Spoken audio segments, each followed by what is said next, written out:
Hello everyone, it's Tilly from Tilly Journals and welcome back to my channel. I am here again with another Vlogmas video. Welcome to day 6 of Vlogmas. Was just checking what day it was. No, not day 6. That's not right, is it? Yeah, no, it's day 6 of Vlogmas. And I am here with a Q&A. So I've just got my phone here that's what I'm just looking at, with some questions from you guys all across on Instagram and Facebook. So let's get started. The first question we got was, if your house was on fire, what are the top 3 things you'd grab, excluding Soshin and the kittens? Does my planner cart count? No. Actually, never mind that. I'd grab my camera. Would I? Oh, I don't know. I think I'd grab my planner cart because I don't want to lose my stickers. I'd probably possibly grab my camera. What else would I grab?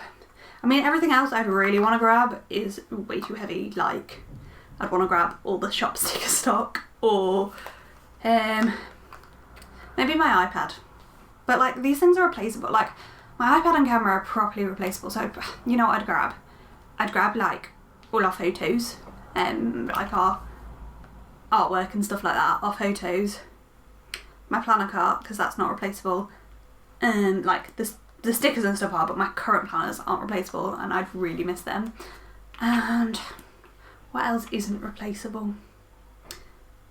I've got a ring my grandpa gave my grandmother for her 21st birthday, and I'd probably grab that because family heirloom. So they're probably the 3 things I would grab. Planner cart, photos and grandmother's ring. So yeah, the next question is, what's the wildest thing you've ever done? I don't know. I'm not like a particularly wild person. I genuinely don't know how to answer this question. I'm pretty, I don't know, I stick to things and I don't know, I really don't know what the wildest thing I've ever done is. Like, I mean, I've done some stupid shit when I've been drunk. Does that really count? I don't think so. Like, I've done some wild things, like I've jumped off a bridge. Gone white water rafting all over the place. I've sailed down waterfalls. They're pretty wild, but in a different way. I don't know whether that counts, but that's what we're going to go with. So now I just need to pull up Instagram and pull up the questions from there, because they were the ones from Facebook. So the first question is, what inspired you to become a doctor? And get ready for a little bit of life background here. My dad had testicular cancer when I was 11. Testicular cancer, for those of you that don't know, as cancers go, it's one of the better diagnoses to have. It tends not to kill that many people. It does kill some people, obviously, but it doesn't tend to kill that many people. And obviously it's quite easy to remove people's testicles. However, he was very, very poorly with it. And when he had the chemotherapy, so he had his testicle removed, and he had chemotherapy. The chemotherapy made him really, really poorly. As in, he doesn't remember a week and a half of his life when he was in intensive care. And my dad's memory is like spot on. He just doesn't remember it. And there was a time we were at the hospital visiting him in intensive care, and things weren't going great, and my dad started to go off, and it was the doctors all around him and the nursing staff and everybody all around him trying to make him better made me go, actually, I want to do that. I want to help people in that way. So yeah, deep story there. But yeah, that's what inspired me to become a doctor. I was always good at science and maths at school, and they were my subjects, particularly maths, but I didn't know what I was ever going to do with a maths degree. The only other job I ever seriously considered doing, like any other thing I ever seriously considered doing at university was maths. But I didn't know what I was going to do with a maths degree, so this is where we got to. Then the second part of this question is, do I regret doing medicine, or do I wish that I'd chosen something that would be more helpful in running Tilly Journals? This is a really bad time for me to be answering this question, because I'm sitting an exam on Tuesday and I don't feel prepared for it. And the problem with medicine is it's not just a job. It's, I don't know, it's a way of life, and I know that sounds ridiculous, but like the amount of things you have to do outside of work to do well in medicine, like the exams you have to sit, the money you have to pay to sit those exams, the amount of revision you need to do for those exams, the audits you have to do, the presentations you have to do, all of the things that aren't part of... It's the same with lots of things, I'm sure, with big, like, I know there's a lot of things outside of, like, you work over your working hours in and things like that, but most doctors don't really do anything other than medicine and have a family. And even then you're told that probably the best time to have a family is once you're a consultant. So sometimes I wish I'd chosen a career where I could leave work at work, both in terms of not having to work all the time on other things, and also in terms of it's taxing and it's a lot of emotional work. But no, I don't regret doing medicine. I don't think I would. I love being a doctor. I absolutely love it. As a general rule, I can't imagine finding anything else as satisfying as I find medicine. However, it definitely comes with downsides. So no, I don't regret doing medicine, and I don't think there was anything that would really have helped me better with Tilly journals, because medicine teaches you to multitask and do 3 million things at once, and I need to do that to run Tilly journals as well. Whoa, they were some serious questions. Good, moving on, let's move on. What am I like? Why am I like this?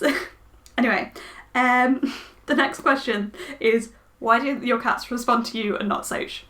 Because they love me more, clearly. Can you guess who asked that question? Next one is, what would you have wanted to do at uni if you hadn't become a doctor? I've already answered this. I did maths at uni. I actually applied to do a master's in maths. It was a 4-year university course at Manchester.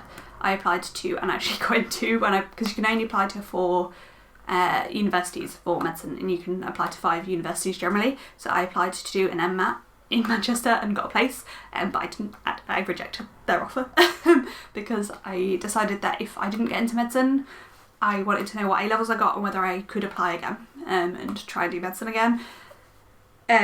So I did a maths at university. I know, but I actually love maths. It's the one thing I really miss, and I think one day I probably will go back and do a maths degree on Open University or something. But yeah, that's just me. Do I want any more pets? Oh my god, yes. I would have all of the pets. If we had the time to have more pets, we would 100% have more time.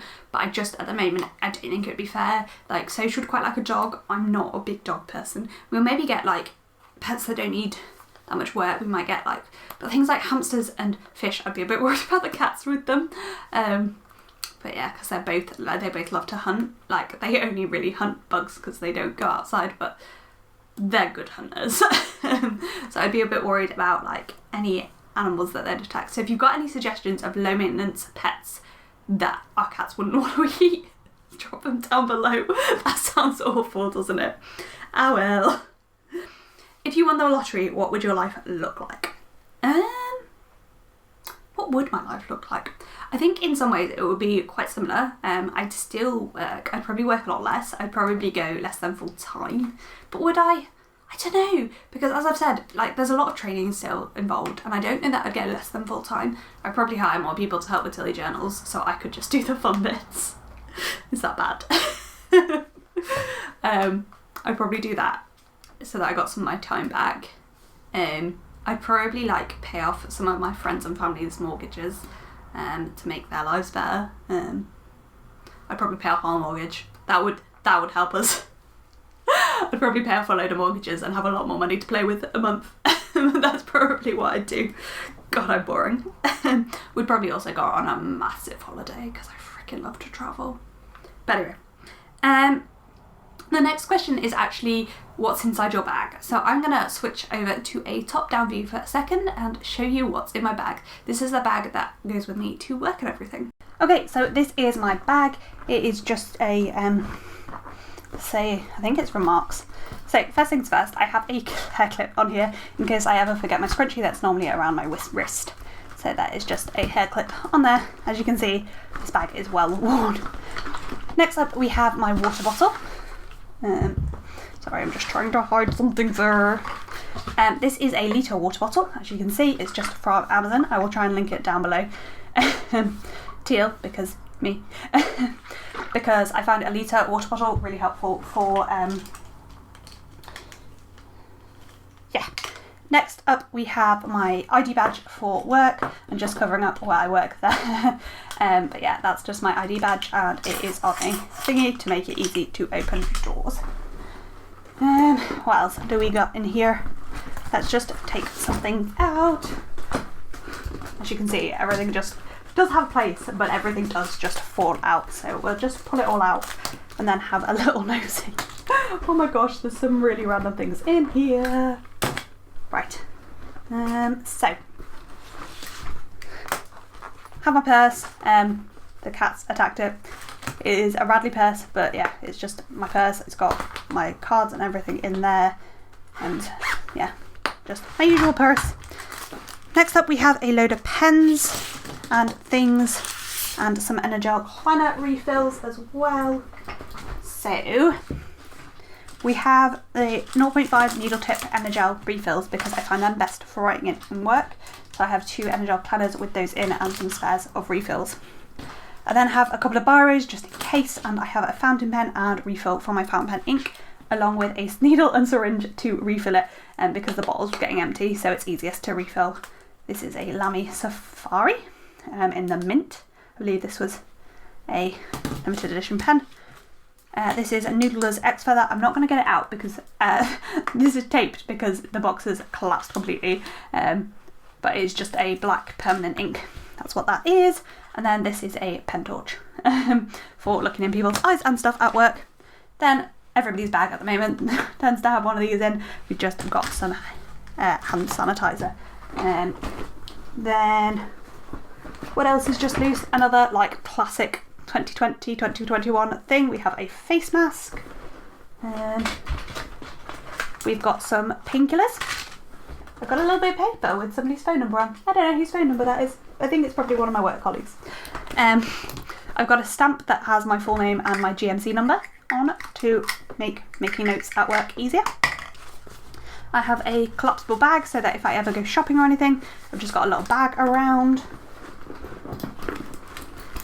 I've got my stethoscope, which needs replacing. It is very broken. And some tape, again, super useful for at work in general. And then a load of rubbish in the bottom of it. The bottom of my bag is a bit grim. Then I have a pouch, and this is actually where those tablets should be. This is just containing, you know, feminine products, little Simply Gilded pouch, and painkillers for the time of the month. Then, ooh, I can't actually get anything else out here. A load of pen lids. I did not clean out my bag for this, if you hadn't gathered. Another pen.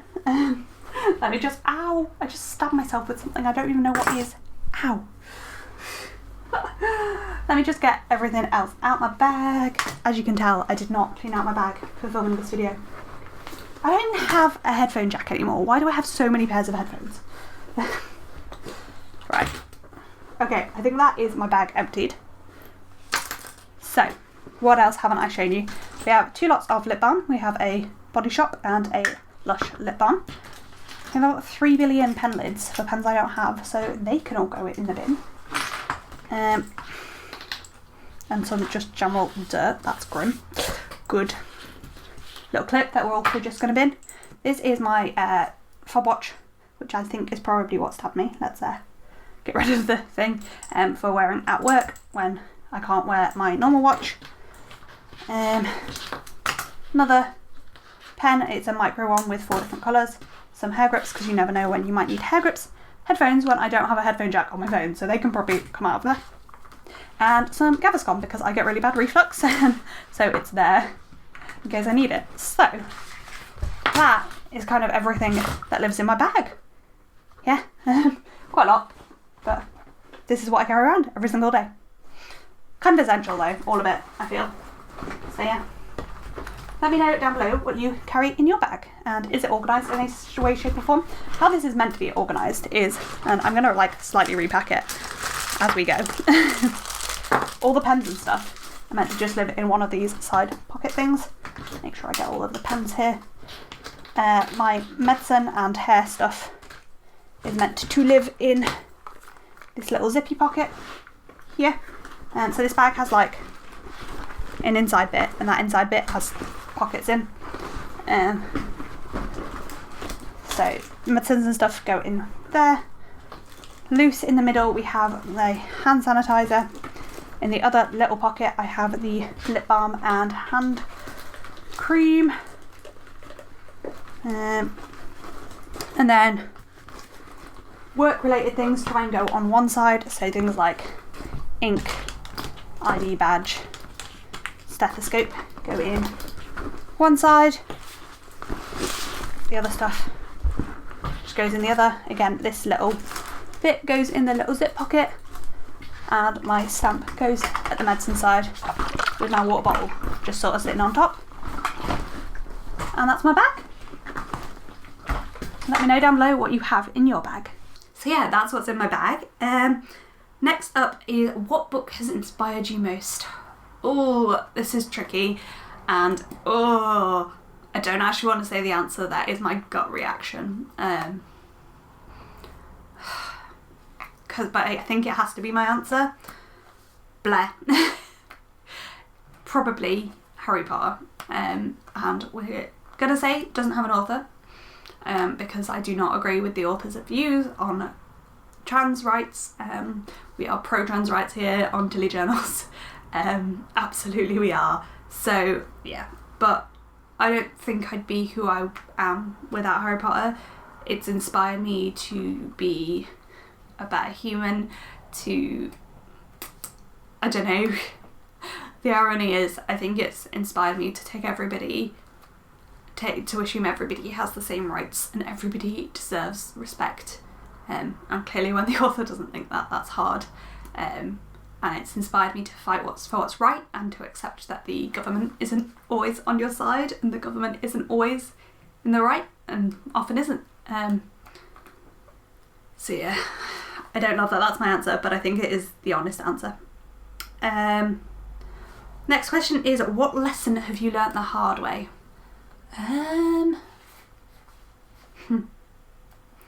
Probably that not everybody is trying to do the right thing. Again, I'm probably going to go way too deep in this, and but fine. Why am I like this? I was in a very toxic relationship at university, and I learnt the hard way that when you love somebody that much, it doesn't necessarily mean that they love you back. And that, yeah, and that people aren't always trying to do the right thing. I think, yeah, I will always do what's best for somebody else over what's best for me, as a general rule, and I think lots of things have taught me the lesson that not everybody is like me in that respect, and yeah. So, good. Moving on. I've lost my questions. Oh my god, seriously, where are the questions gone? Can I have my questions back, please, Instagram? I don't want my stats. Okay, for some reason Instagram was being weird, but we're back. So the next question was day in the life of the kittens. I will do that as part of Vlogmas. I don't know when, but I will make sure to include a day in the life of the kittens. Next question is, favourite parts of your planner cart? So I really love how I'm storing foil at the moment. I think it's really, really functional. But I obviously love like my planner piece sticker albums. I just love my planner cart. I don't think I could pick a favourite part of it. Fun story, I'm really bad at picking favourites. Like, if you ask me to pick my favourite everything, I will just freeze and be like, I don't know, don't make me pick a favourite, because I'm really bad at picking favourites. What planner art theme that hasn't been done would you like to see most? I don't know what's not been done. Like, I will always take more floral kits, always. And I'd really like a at the moment we're watching a house, and I'd really like a house kit because I'm on a house kick at the moment, as in the TV series. I'd really like a working kit that isn't really pink. I'm not a big pink person. I'm also somebody that could do without fashion people in kits, but I don't really mind either way. What else? I have a really specific kit that I want, but I don't want to share what it is because it's related to my wedding. And the person that asked this question, I will message them what it is. But yeah, I want a very specific wedding kit for my wedding specifically, and nobody will ever do it because it would be very, very niche. But I'd really like that to use for my wedding. That's probably a very niche wedding kit for my wedding. That's what I want, because I'm not getting married somewhere traditional, and I would want it to be related to my venue. That's what I'm on about. Anyway, the next question is, how much do you love me? A lot. Like a lot. You know who you are if you ask this question. Like a lot. You know I do. You're the best. Next question is, what's the most important quality in a friend? That they love you and that they care about you and they want what's best for you. Because not all friends do. Not all friends want what's best for you. Some friends are takers, and to me it's most important that your friends are not takers and they are givers. And maybe, I don't know, maybe that's again back to me being giving a lot and not putting myself first. But yeah, wanting the right thing, like for other people, I think is probably my most important quality in a friend. Next up is, describe your perfect day. I don't know, I think I've done this before, and I think I said like, it depends, because like my perfect like vacation day would be waking up when my body felt ready to wake up, getting up, there being gorgeous sunshine outside, going out to the beach, reading on the beach, swimming in the ocean, living the dream there, surrounded by family, and spending the day at the ocean eating lots of tasty food, maybe going on some rides, preferably like a little mini Disney by the beach. Maybe California, like beach and then Disney for a bit, and then in the evening having time playing games as a family with those I love. So friends are my most important friends and family. Probably my perfect day. Next question, and penultimate question. Do you have the names of your future children picked out? Absolutely not. I know I want like slightly more unique names. Me and Soch obviously both have quite unique names, and our children's surnames are going to be Trinkadas. Our surnames are going to be Trinkadas after we get married. So they're going to have unique names anyway, but actual names, no, not a clue. Last but not least, I think, is, what would you title the story of your life? I don't know. I really don't know. Probably something about, I don't know, overcoming obstacles or not getting knocked down, because I've dealt with a lot of shit in my life and I've got over it, and I've grown and built a life I'm really proud of and I'm really happy with. So probably something like that, I don't know. But then it sounds really cheesy, like, you can't break her. I don't know. And like, I feel like, well, I hate saying stuff like this because, but I feel like I've actually coped amazingly well given what I've gone through in my life. And I feel like I'm a good example of being able to get better from mental illness. Yeah, I'm not 100% better, but if you'd known me 10 years ago, I'm a hell of a lot better than I was. And I know one of my friends uses me as somebody who got over some of the stuff, or has dealt with some of the stuff and built a life despite all of that. So yeah, something about that. Woo, we got deep again. Yeah. So this ended up as a really like all over the place, both deep and like amusing. I hope you enjoyed this Q&A. If you've got any more questions for me, drop them down below and I will try to answer them in a vlog during Vlogmas. And yeah, I hope you enjoyed this Q&A. If you want to see more Q&As, let me know in the comments down below and let me know any other questions you have. Thank you for watching and I hope to see you tomorrow in my next video. I hope you're enjoying Vlogmas. Thank you so much for watching. Bye!